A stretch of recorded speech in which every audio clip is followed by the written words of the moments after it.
Basta Radyo, ibandera mo. Basta Radyo Ibandera mo. That's correct. That is right. 107.1 News FM, Radyo Bandera all along po. Hey, welcome everybody. Tuesday edition of this radio show. Tuesday.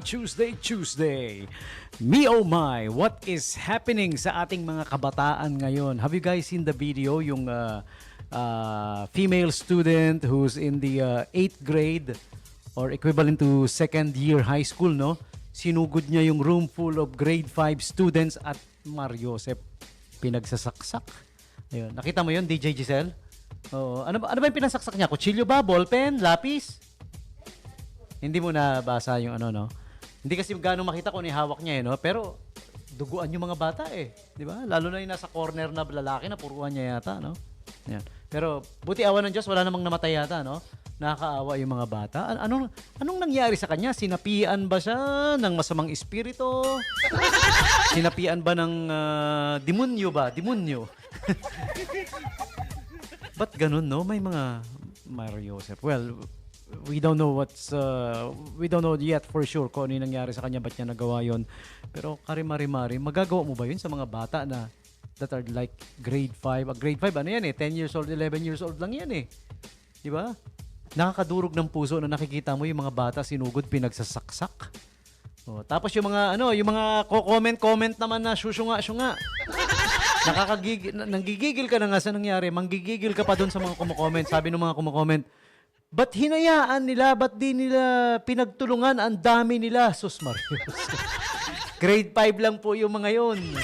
Wala pa silang muwang sa, tara, lumaban tayo, magkaisa tayo. Pagkaisa natin, kaya nating kaya na ba kagad ng 10 years old yung ganun? Hindi pa. Wala pa sa 10, 11 years old. Wala pa sa isip nila yung ganun. Di ba? Kung yung matanda na nga surprise attack mo ng ganun, matutulala walang magagawa bigla mong pagsasaksakin di ba? Oh, di ba? Nakakadagdag, hindi kayo nakakatulong ha, yung mga syunga mag-comment. Kaya sabi nila, hiwalay daw dapat, ano yun? Hiwalay yung Facebook ng matatanda. Dapat hiwalay din yung Facebook ng mga syunga. Oh, kasi nakakatakot, baka mahawa kami ng kasyungaan.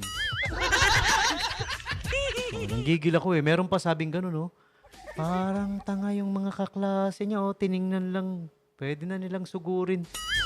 Bata lang yung mga yun. Wala pa silang kakayahan or kaisipan na lumaban ng ganun.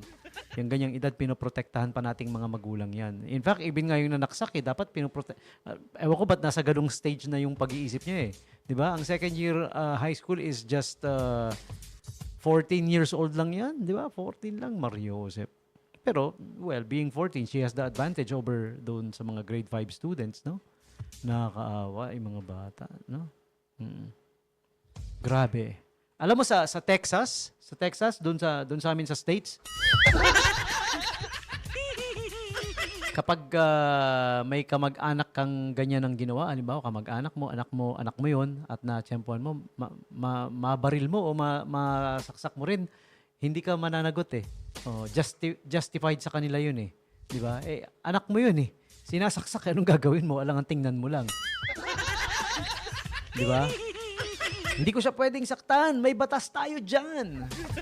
Kaya gustong-gusto ko yung batas ng Texas pagdating sa mga ganyan, sa mga krimen. Di ba? May legal magdala ng baril doon as long as it's well documented, may papel. Di ba?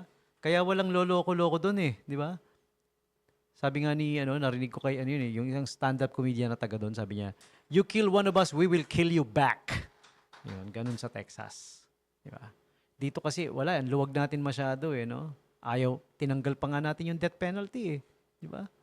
Wala raw tayong karapatang kumitil ng buhay. Sabihin mo yan doon sa magulang na may anak na pinatay ng adik, di ba? Ni-rape ng adik, binangga ng sasakyan ng kamote rider na walang pakundangan, na walang pakelam. Sabihin mo yan doon sa kanila, sa magulang nila ng mga biktima na nagtumatangis, naghuhumindik, nag-iiyak, no? Okay? I feel for the kids na na sinugod, grabe. Nakita ko kasi yung video minsan talaga I feel for the kids. Kitang-kita mo nag-iiyakan habang sinasaksak sila, Mariosep. Nakakaawa. Okay?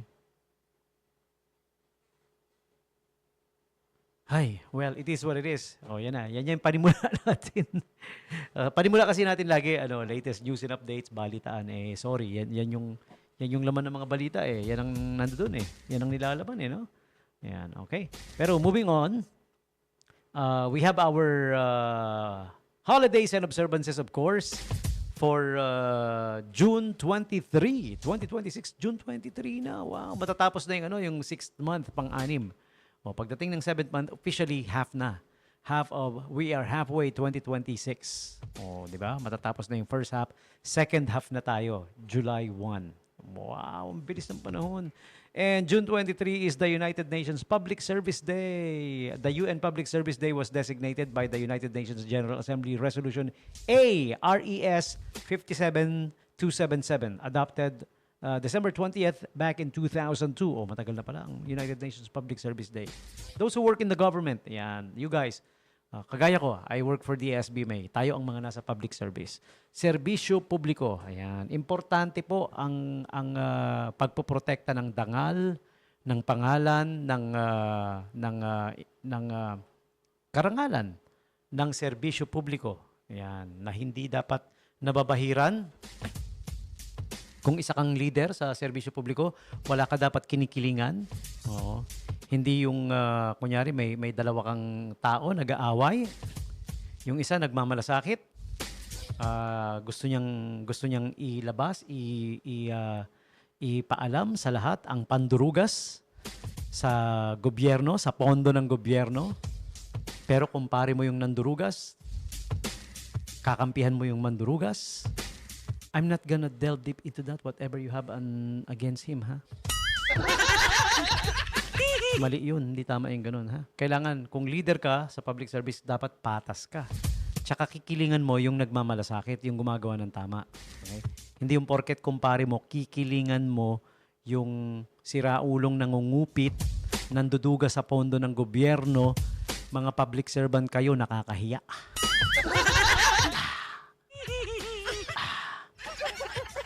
Okay? Pinapasweldo tayo ng taong bayan. Di ba? Lalo na yung mga nagtatrabaho sa SBMA, halimbawa, di ba? Kasi may malalim na hugot sa akin yan Isa akong original volunteer. The very first bus na pumasok sa what we now know as SBMA, Argo yan noon, Autonomous Region of Greater Olongapo. Yan. Oh, may na-meet nga ako, syusunga-syunga, hindi alam yung storya na yun, di ba? Pero kung umasta, akala mo, tagapagmana. Saka hindi naman taga rito. Walang nalalaman. Hindi alam yung mga naging sacrifices naming mga original volunteer. No? Tapos kumakampi sa mandurugas, nangungupit sa pera ng gobyerno. Nakakahiya. Nakakahiya. What a shame. Get out of the air. Yun lang, nabanggit ko lang kasi United Nations Public Service Day. Reminder lang sa mga nagsiservisyo publiko, gawin nyo ng tama yung trabaho nyo. Mahiya kayo sa taong bayan, mahiya kayo sa mga nagpapasweldo sa'yo, sa inyo, no? Okay? Mahiya kayo, lalo na yung mga nandudugas, yung mga kumukurakot, kumukupit, iniisahan ang gobyerno, nakakahiya. Nakakahiya. Okay, next walang segue, diretso na yan. Next, holidays and observances for June 23. Today is International Widows Day. So if you happen to know a widow, maybe a relative of yours or a friend of yours, give them a big hug. It's their day. International Widows Day. And Women in Engineering Day. Ayan, marami tayong kilala. Nowadays, marami ng babaeng engineering. Women in engineering, I mean, no? Mga female engineers marami na nowadays, no? Okay? Tsaka, Let It Go Day. Let it go. Let it go. Can't hold it back anymore. Yeah, it's okay to let go. Okay lang yan. Let it go. Pero, kung may kailangang panagutin sa nagkamali, kailangan panagutin, no? Halimbawa, nangupit ng yung commercial money, yung pera na dapat para sa radio commercial, hindi ni-remit. Pinagkukupit. Kunyari, team building tayo. Tapos kukunin lahat. May mga nagkakamali na pwede mong i-let go, pero kailangan panagutin mo yung mga dapat panagutin. Kaya managot kayo. Diba? Detroit Style Pizza Day. Yan yung square cut pizza. Diyan nagsimula sa Detroit. In case you don't know, the square cut pizza. Okay? Anong year ba nagsimula sa Detroit ang square cut pizza? Let me check. Baka naman since 1946. Baka naman nauna ang Sam's Pizza dito sa Olongapo. Pinagmamalaki natin yan di ba? The home of the square pizza. Well, 1946 to so nauna siguro sila, no? Yeah, okay. Kasi tayo sa Sam's Pizza, 19 what? I don't know. I don't remember na. Pero nauna to, 1946 for sure. Pero in the Philippines, yes. Definitely. Ang Sam's Pizza of Olongapo. How awesome is that, huh? Something that we can be proud of. Okay? Just like this guy that I'm wearing. Easy Mail. Somebody we can be truly proud of. Batanggapo. Making waves in the music industry. I'm gonna play a song from him a little later. Yeah, okay. All right, and what else? Today is also, aside from Public Service Day, ang June 23, lahat ng mga those who are in public service, your day. Runner's Selfie Day, SAT Math Day, and Typing Day. All right, and for the ones celebrating the birthdays today, this one's for you. Happy birthday to you, happy birthday. Happy birthday to you! Bongga sa toppings, bongga sa bawat slice, loaded with all of your favorites. Topping so bongga. Yan yung pangalan ng flavor ng pizza na to. Topping so bongga. Everyone to the table, one slice at a time. Order now. 02-8922-2222. Available din sa Grab Food and Food Panda. Okay? And Angel's Pizza Olongapo is located at number 395 Rizal Avenue, West Tapinac, Olongapo City. Alright, 0932-707-0405. Cellphone number. Call or text them up if you want to order now. Okay? So check it out. Toppings so bongga at Angel's Pizza Olongapo. They are open from 8 a.m. to 12 midnight. Okay? Pwedeng ang haba ng time frame na pwedeng umorder. Alright. On with today's famous people, happy birthday to former Senator Juan Flavier. Yan, paborito ko to, isa sa mga favorite ko. No? Sila ni Miriam Defensor Santiago. Yan, wala akong ibang naging paborito, sila lang.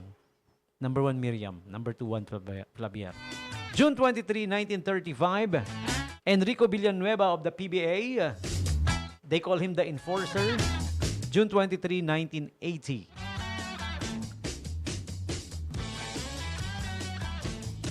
Next up, we have happy birthday also to Zinedine Zidane of Major League Football. No, not Major League Football. FIFA soccer football, that is. Yeah. He plays for France. He is like a god there, you know. Si Zinedine Zidane. Yeah. A couple of years ago, he made a remarkable. He scored with a very remarkable move that he made that made him, immortal. Okay? He played club soccer for Juventus and Real Madrid. And there you go. Ito yung sinasabi ko. He helped France win the 1998 FIFA World Cup Championship, scoring 2 goals in the final match. 2 goals yun. Naka-score siya because of those 2 goals. Yun. France won the 1998 FIFA World Cup Championship. Okay? So, he's like a god now. Alam mo, sa mga ganyang sport, napanalo mo yung country mo. In that country, you're gonna be a god for a long, long time. just like what happened to Hidilyn Diaz. Yeah, she will forever be. Tapos si Carlos Yulo, di ba? God status na sa bansa natin. Because they brought glory. Yan. Ang tagal nating walang gold medal. Naging magkasunod, no? Yeah, because of those 2. And Dana Paula, pop singer Dana Paula is one of today's celebrants as well. Selma Blair, movie actress Selma Blair turns 53 today. Are you guys familiar with Selma Blair? She was in the movie Cruel Intentions, tsaka Legally Blonde. All right? And also, happy birthday to, aside from Selma Blair, Jason Mraz. Pop singer Jason Mraz turns 49 today. Hey, let's put in a song from him, no? Since it's his birthday. TV show host Randy Jackson, American Idol. And one of the Jackson family of musicians, one of the members. All right, so there you have it, celebrities and the likes. Celebrating their birthdays today. You're sharing your birthdays with them, all of you. June 23, birthday celebrants. Happy birthday to you. Happy birthday to you. Happy birthday to you. Happy birthday, happy birthday, happy birthday to you.